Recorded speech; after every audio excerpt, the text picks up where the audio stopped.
بسم الله الرحمن الرحيم رب اشرح لي صدري ويسر لي أمري واحلل عقدة من لساني يفقهوا قولي نعت عليا مظهر العجائب تجده أنا لك في النوائب كل هم وغم سينجلي بعظمتك يا الله بنبوتك يا محمد بولایتك يا علي يا علي يا علي أدركني في سبيلك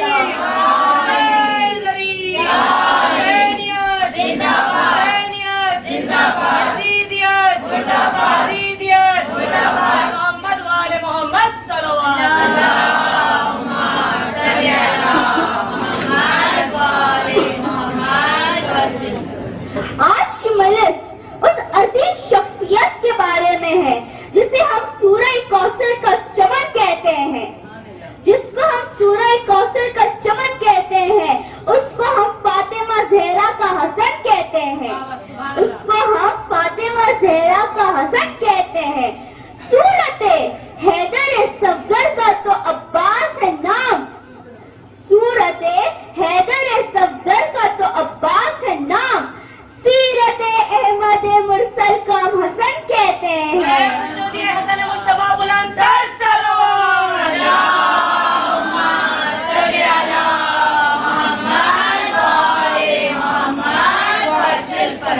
ایک بار کا واقعہ ہے ایک شخص شام سے کوفہ رزق کی تلاش میں آتا ہے اس کے پاس تھوڑے پیسے ہوتے ہیں جو اس کے سفر میں خرچ ہو جاتے ہیں وہ بھگان سے آتا ہے کوفہ اسے ایک باغیچہ دکھتا ہے وہ اس باغیچے کے قریب جاتا ہے تو ادھر ایک بوڑھا مالی کچھ کام کر رہا رہتا ہے وہ آتا ہے اس بوڑھے مالی کے پاس اور کچھ کہنے جاتا ہے وہ بوڑھا مالی اسے دیکھ کے کہتا ہے بھوکے ہو اس جھاڑ کے نیچے میری کھانے کی گھٹری پڑی ہوئی ہے اس میں کچھ کھانا ہے اگر کھانا ہے تو کھا لو یہ شخص بڑا خوش ہوا یہ اس گھٹری کے پاس خوشی خوشی جاتا ہے جب وہ گھٹری کھولتا ہے تو اس میں 2 سوکھی روٹیاں رہتی ہیں اب وہ سوچتا ہے کہ اگر میں ابھی اس بوڑھے مالی کو کھاؤں گا کہ سوکھی روٹیاں مجھ سے کھائی نہیں جا رہی تو اسے برا لگے گا تو بلکہ میں اسے شکریہ کہنے جاتا ہوں یہ گھٹری واپس بند کرتا ہے اور اس بوڑھے مالی کے پاس شکریہ کہنے جاتا ہے جب یہ جاتا ہے تو بوڑھا مالی اسے دیکھ کے مسکرا کے کہتا ہے نہیں ٹوٹی تو وہ کہتے ہیں نہیں شاید میری تھکان کی وجہ سے شاید نہیں ٹوٹی ہو تو بوڑھا مالی کہتا ہے کچھ ہی دور پہ ایک بہت لمبا لنگر ہے ادھر تمہیں تازی تازی روٹیاں کھانے کے لیے کچھ مل جائے گا یہ شخص بڑا خوش ہوتا ہے یہ جاتا ہے وہ لنگر دیکھنے کے لیے جب یہ جاتا ہے تو بہت لمبا لنگر رہتا ہے اور بہت ساری بھیڑ رہتی ہے اب یہ صرف سوچتا ہی ہے یہاں صرف دال روٹی کھا رہے ہیں اگر تھوڑا گوشت ہو جاتا تو مزہ آ جاتا میری تھکان بھی دور ہو جاتی ہے اور تھوڑی طاقت بھی آ جاتی ہے یہ وہ جاتا ہے بیٹھتا ہے اور خالی اس کے سامنے کھانا آتا ہے اب وہ شروع ہی کرتا ہے بسم اللہ الرحمن الرحیم کہ اس کے کان میں بڑی خوبصورت سی آواز آتی ہے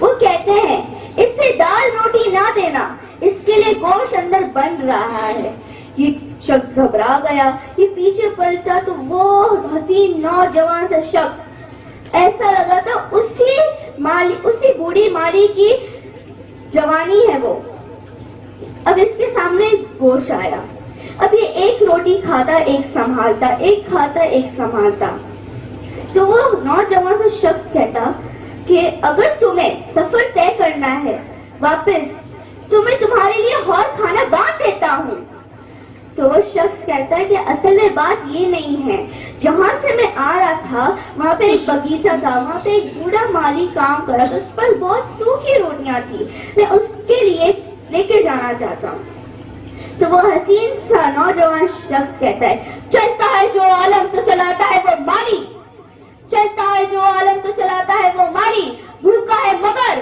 بھوک کو مٹاتا ہے وہ مالی بھوکا ہے مگر بھوک کو مٹاتا ہے وہ مالی کھاتا نہیں مگر دنیا کو کھلاتا ہے وہ مالی کھاتا نہیں مگر دنیا کو کھلاتا ہے وہ مالی احسان کی عادت تو اس کی احسان کی عادت تو اس کی پیکر سے چلی ہے، احسان کی عادت تو اس کی پیکر سے چلی ہے، یہ رزق ہے اس کا، میں حسن ہوں وہ علی ہے۔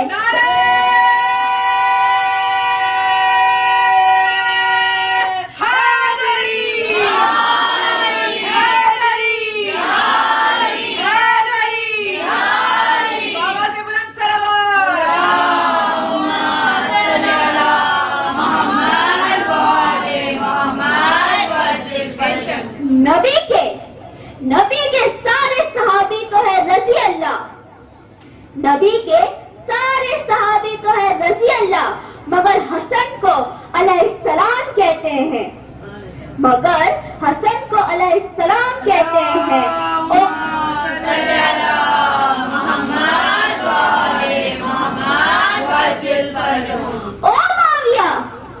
معاویہ تو نہ بھی مانے تو کیا ہے بھلا، او معاویہ تو نہ ہی مانے تو کیا ہے بھلا، جسے حسین اپنا امام کہتے ہیں۔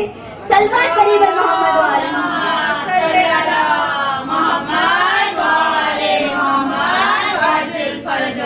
جب شام کے حاکم نے امام حسن کو صلح نامہ کے لیے بلایا تو پورے شام کی گلیوں میں اعلان ہو گیا کہ امام حسن آ رہے ہیں۔ اس محفل میں ایک موچی بھی تھا، وہ موچی امام کا بہت چاہنے والا تھا، وہ موچی جو سیتا ہے، کمی موچی، وہ نہیں، کیونکہ میں سمجھا رہی ہوں، وہ سینے والا، وہ بڑا خوش ہوتا ہے، وہ گھر جاتا ہے، اپنا ایک چمڑا اٹھاتا ہے، اپنی سامان بنانے کی چیز اٹھاتا ہے اور گھر سے باہر نکلتا ہے۔ اس کی بیوی اسے پوچھتی ہے کہاں جا رہے ہو؟ تو وہ کہتا ہے میں دریا کے پاس جا رہا ہوں۔ تو اس کی بیوی اس سے پوچھتی ہے دریا کے پاس جا کے سیو گے؟ تو وہ کہتا ہے کہ نہیں، امام کی جوتیاں بنا رہا ہوں، تو اس سے بہتے ہوئے پانی سے غسل دینے جا رہا ہوں۔ وہ جاتا ہے دریا کے پاس، اپنے سارے سامان کو غسل دیتا ہے، گھر پہ آتا ہے، وضو کرتا ہے، مصلی بچھاتا ہے، 2 رکعت نماز شکرانہ پڑھتا ہے، 1 ٹاکا مارتا ہے، پھر 2 رکعت شکرانہ پڑھتا ہے، 1 ٹاکا مارتا ہے، پھر 2 رکعت شکرانہ پڑھتا ہے، 1 ٹاکا مارتا ہے۔ اسی طرح نماز پہ نماز، ٹاکے پہ ٹاکے، نماز پہ نماز، ٹاکے پہ ٹاکے، نماز پہ نماز، ٹاکے پہ ٹاکے۔ تو اس کی بیوی اس سے پوچھتی ہے خیر تو ہے؟ تو وہ کہتا ہے تم جانتی ہو میں کون ہوں؟ اور اس کی بیوی گھبراتی اور کہتی ہے یہ لو، ساری زندگی تمہارے ساتھ بتا دی اور تم مجھے ابھی کہہ رہے ہو کہ تم کون ہو؟ اب بتا ہی دو تم ہو کون؟ یہ کہتا ہے، یہ موچی کہتا ہے میں عصر میثاق میں یقیناً گدائے ابن علی رہا ہوں، میں عصر میثاق میں یقیناً گدائے ابن علی رہا ہوں، زمین کو جنت سمجھ کے جام کوثر پی رہا ہوں، زمین کو جنت سمجھ کے جام کوثر پی رہا ہوں، علی حسن کی سلطنت میں اٹھی کے صدقے میں جی رہا ہوں، فرشتے آتے مجھ سے ملنے حسن کی نعریں سی رہا ہوں۔ سلمان پڑھیے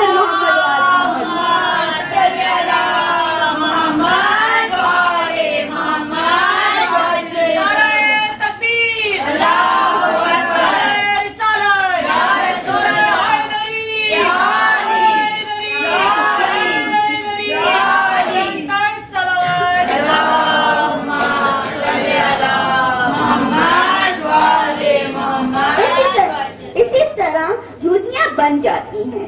اب یہ بڑا خوش ہوتا ہے کہ امام کی جوتیاں بن گئی۔ اب اعلان ہو جاتا ہے کہ امام دربار میں تشریف لا چکے ہیں۔ اب یہ بڑا خوش ہو کے جاتا ہے تو دربار اسے روک لیتا ہے اور کہتا ہے کون ہے تو؟ وہ کہتا ہے تو بتا تو کون ہے؟ کہتا ہے میں شام کے امیر کا نوکر ہوں۔ تو یہ موچی مسکرا کے کہتا ہے ہٹ جا۔ تو وہ کہتا ہے کیوں؟ تو موچی کہتا ہے اس لیے کیونکہ میں امیر کائنات کا نوکر ہوں۔ جس طرح موسیٰ کو دریائے نیل میں راستہ ملا تھا اسی طرح اس موچی کو دربار میں آنے کا راستہ ملا۔ اب یہ اس کی قسمت سمجھیے یا امام کی مرضی سمجھیے۔ وہ امیر کا نوکر بڑی خوشی سے آگے بڑھا اور کہتا ہے امام میں تحفے لایا ہوں امیر شام کے۔ تو امام سے دیکھ کے کہتے ہیں رکھ دو۔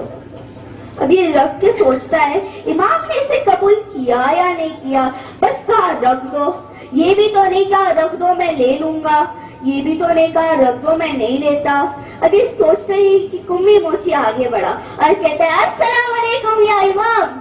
تو امام اس کی طرف مسکرا کے کہتے ہیں وعلیکم السلام، اور فرماتے ہیں جوتیاں لے آئے ہو؟ تو وہ کہتے ہیں جی مولا میں جوتیاں لے آیا ہوں۔ تو امام کہتے ہیں پہنا دو۔ اب شام کے امیر کا جو نوکر رہتا ہے وہ حیران ہوتا ہے، میں خود آ کے امام کو کہہ رہا ہوں میں تحفے لایا ہوں، اور امام اسے خود کہہ رہے ہیں میرے تحفے کو کہا رکھ دو، اسے کہہ رہے پہنا دو، یہ چل کیا رہا ہے؟ اب یہ موچی امام کے قدموں کے پاس بیٹھا اور فرماتا ہے بڑی دھیمی آواز سے یا امام میں نے تو جوتیاں اندازے سے بنائی ہے۔ تو امام مسکرا کے کہتے ہیں وہ تیرا فن نہیں، وہ تو میری امامت پہ چھوڑ دے۔ اب جب اس موچی نے نالین امام کے مقدس پیروں میں ڈالی تو برابر آئی۔ صلوات پڑھیے بر محمد والا۔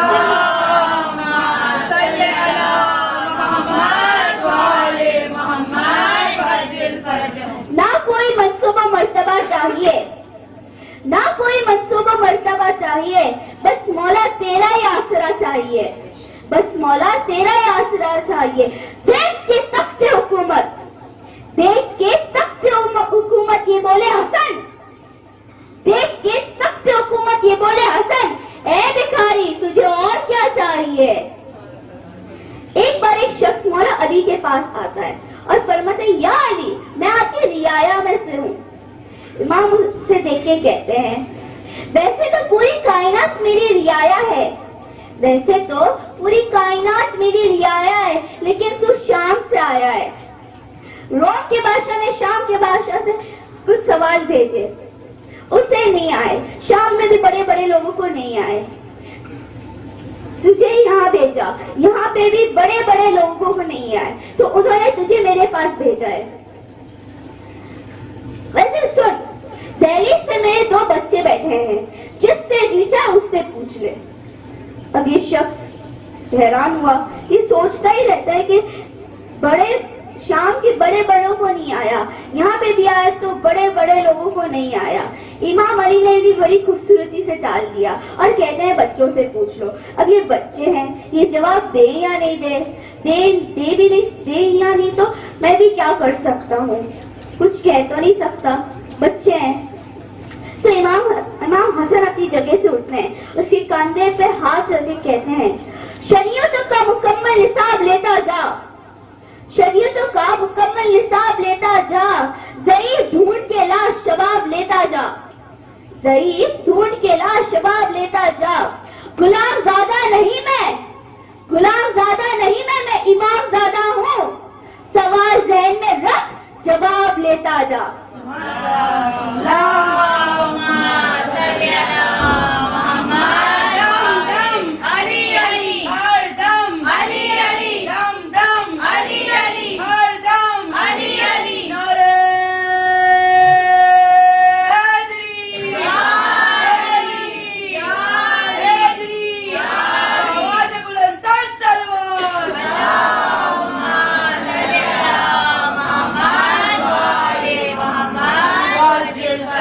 اب یہ شخص گھبراتا ہے اور کہتا ہے امام آپ سوال اور جواب دونوں بتا دیں گے؟ تو امام کہتے ہیں ہاں، تیرا پہلا سوال حق اور باطل میں کتنا فاصلہ ہے، حق اور باطل میں کتنا فاصلہ ہے؟ اس کا جواب یہ ہے حق اور باطل میں صرف 4 انگلیوں کا فاصلہ ہے۔ دیکھو، جو آنکھ سے دیکھو وہ حق ہے، جو کان سے سنو وہ باطل ہے، صرف 4 انگلیاں آتی ہے، 5ویں انگلی کی گنجائش نہیں ہے۔ تیرا دوسرا سوال زمین اور آسمان میں کتنا فرق ہے، زمین اور آسمان میں کتنا فاصلہ ہے؟ اور اس کا جواب یہ ہے زمین اور آسمان میں صرف اتنا ہی فاصلہ ہے، صرف ایک مظلوم کی آہ اور ایک مومن کی نگاہ، اتنا ہی فاصلہ ہے زمین اور آسمان میں۔ تیرا تیسرا سوال یہ ہے کہ کون سی 7 چیز ہیں جو بن ماں باپ کی پیدا ہوئی ہے؟ اس کا جواب یہ ہے کہ 1 حضرت آدم علیہ السلام، دوسرا بی بی ہوا، تیسرا حضرت صالح کا اونٹ،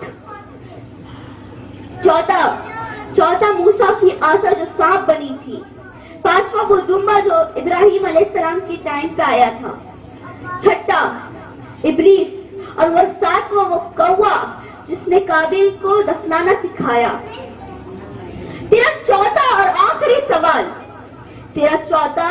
آخری سوال یہ ہے کہ اس دنیا میں سب میں سخت چیز کیا ہے؟ اس کا جواب یہ ہے، سب میں سخت پتھر سے سخت لوہا جو پتھر کو توڑ دیتا ہے، لوہے سے سخت آگ جو لوہے کو پگھلا دیتی ہے، آگ سے سخت پانی جو آگ کو بجھا دیتا ہے، پانی سے سخت بادل جو اس کا اندر سما کے چلتے ہیں، بادل سے سخت ہوا جو اسے دھکے مارتی ہے، ہوا سے سخت فرشتے جو اسے حکم دیتے ہیں، فرشتوں سے سخت جبرائیل جو فرشتوں کا استاد ہے، جبرائیل سے سخت ملک الموت جو جبریل کو مار دے گا، اور ملک الموت سے سخت موت۔ گھبرا تو نہیں گئے آپ سب؟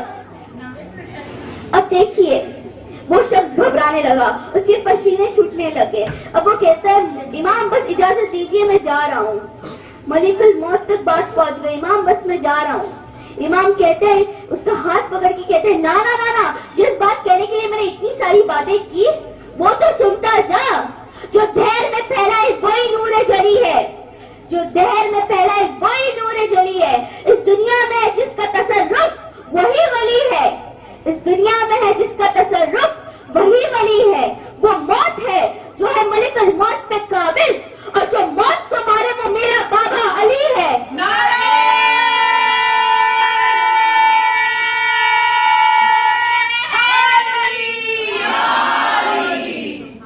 تاریخ اسلام میں ایسا ہی کوئی شہید ہوگا جسے غسل کفن 2 بار نصیب ہوا ہے۔ جی ہاں آزادارو، بی بی زہرا کے دل کا وہ چین جسے غسل کفن 2 بار نصیب ہوا ہے۔ کیا کیا ستم ہو گیا آل محمد پر۔ ابھی زینب کے بھائی کا جنازہ گیا